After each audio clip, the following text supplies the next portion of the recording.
Assalamualaikum Ustaz. Waalaikumsalam warahmatullahi wabarakatuh. Ini ada beberapa pertanyaan dari sobat CKS yang bekerja di luar negeri, diantaranya di Amerika dan Eropa.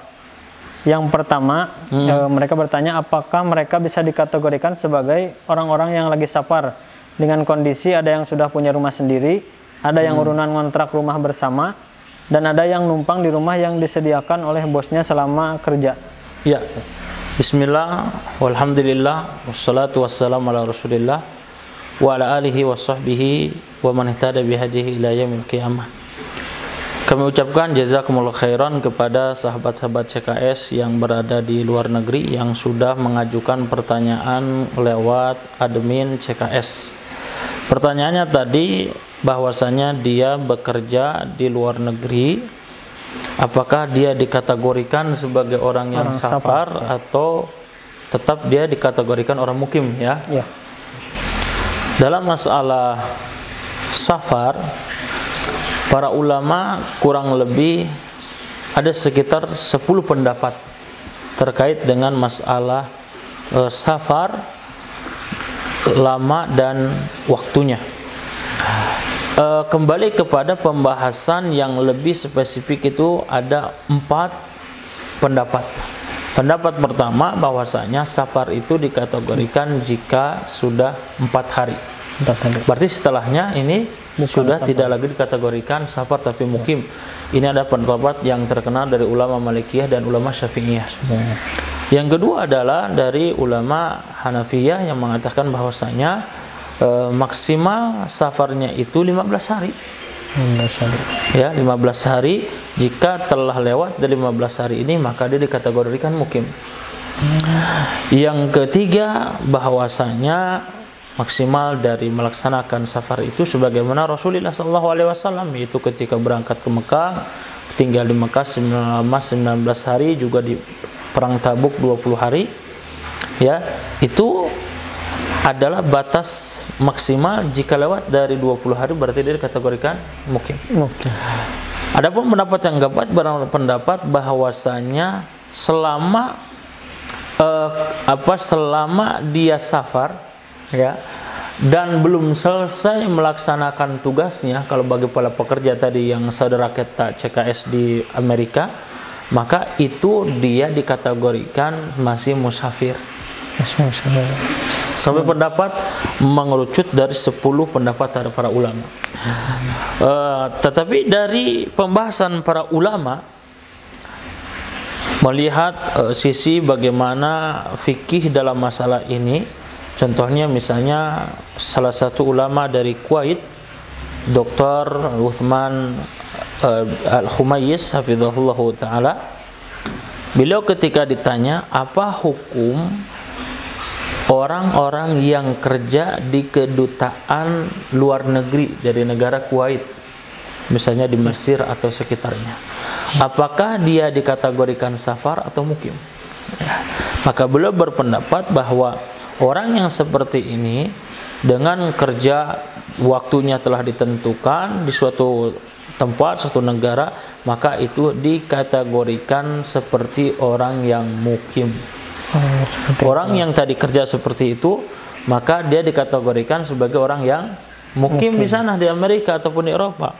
Apalagi dia sudah punya rumah sendiri, ya, dan disediakan tempat tinggal. Kecuali misalnya dia mau berangkat dari dia tempat tinggal ini, mau berangkat ke suatu tempat di mana dia kerja, di mana dia tempat tinggal yang jaraknya sudah lebih dari 85 km, maka hal itu dikategorikan sebagai musafir, ya. Jadi kesimpulannya bagi teman-teman yang sudah bekerja di luar negeri, ya, dan dia sudah tinggal di sana, sudah beberapa lama di sana, ya, ada yang setahun, bisa 2 tahun, ada yang kerja di kedutaan dan sebagainya. Fatwa dari Syekh Shalih Al-Fauzan hafizahullah ta'ala juga dalam kitab Fatawa Muhimmah li muwaddafin al-ummah, kalau nggak salah itu kitabnya, beliau juga menyepakati bahwasanya orang seperti itu dikategorikan sebagai orang yang mukim. Kemudian yang kedua, Ustaz, hampir setiap tempat kerjaan itu di sana tidak ada fasilitas untuk sholat seperti musola, sehingga sulit untuk mendirikan sholat dengan tingkat kesulitan yang berbeda-beda. Sebagaimana dijelaskan kondisinya di bawah ini. Yang pertama, kondisinya masih ada ruangan-ruangan tertentu yang bisa digunakan untuk sholat walaupun sempit dan darurat. Kemudian yang kedua, tidak ada ruangan untuk sholat sama sekali kecuali halaman parkir. Kemudian yang ketiga, ada waktu luang untuk sholat ketika bekerja walaupun tidak lama. Dan keempat, kerjaannya terlalu sibuk sehingga tidak ada waktu luang untuk sholat kecuali dengan cara dijamak di rumah. Sebagai contoh, orang yang bekerja di restoran, karena sholat asar dan maghribnya itu dijamak dikarenakan dijamak di rumah dikarenakan jam kerja yang ditentukan oleh bosnya. Ya, terkait dengan masalah tempat, teman-teman yang dirahmati Allah Tabaraka wa Ta'ala, semoga Allah menjaga teman-teman yang kerja di luar negeri.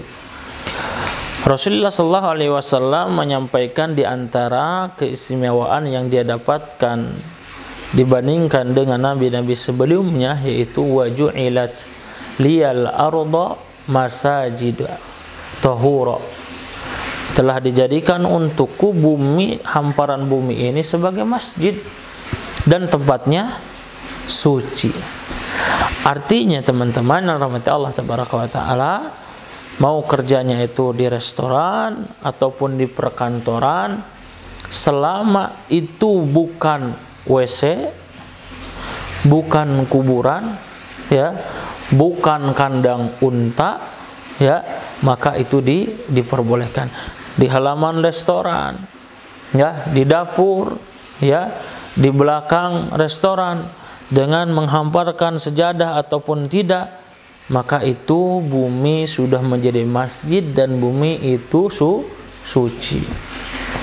Kemudian terkait dengan waktu yang dimana itu kesulitan bagi seseorang untuk melaksanakan sholat.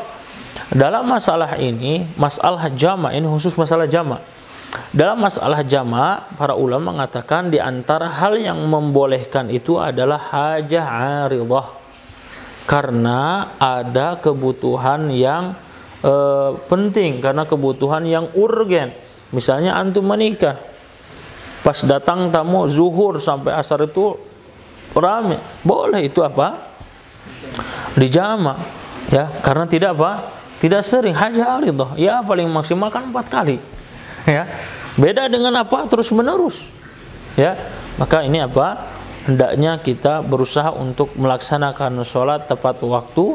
Jika misalnya aturan dari bosnya ini seperti itu, tidak mengapa kita kemudian meminta keringanan dengan tetap memaksimalkan etos kerja yang kita miliki. Kesimpulannya teman-teman yang dirahmati Allah, bahwasanya orang yang bekerja di kedutaan ataupun di negara luar yang di kedutaan ataupun yang kerjanya, maka mereka dihukumi menjadi orang-orang yang mukim, tidak boleh kemudian untuk dikosor.